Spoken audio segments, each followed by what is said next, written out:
Banjir di Sungai Ogan berdampak terhadap meningkatnya kekeruan air ke angka 980 NTU di Intek Ogan yang dikelola Perumda Tirtamusi Palembang.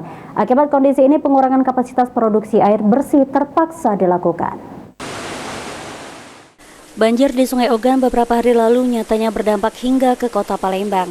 Diutarakan oleh Direktur Operasional Perumda Tirtamusi Cikmit yang ditemui pada Kamis 30 Mei 2024, banjir tersebut membuat tingkat kekeruan air atau turbidity air baku di Intek Ogan terhitung sejak hari Minggu 26 Mei 2024 meningkat hingga ke angka 980 NTU atau jauh dari normal di angka 50 hingga 70 NTU.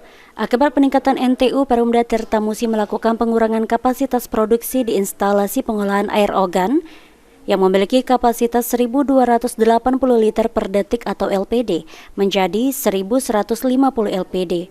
Pengurangan kapasitas produksi bertujuan menjaga kualitas air sesuai dengan Permenkes nomor 2 tahun 2023.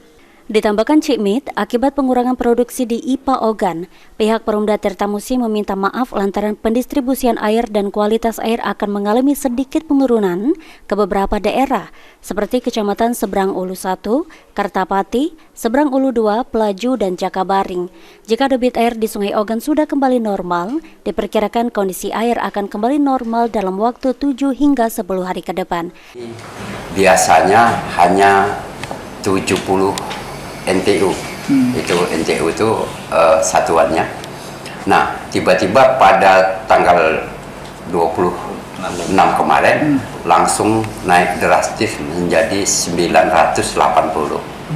Nah, yang mana kekeruan itu di luar ambang batas produksi kita.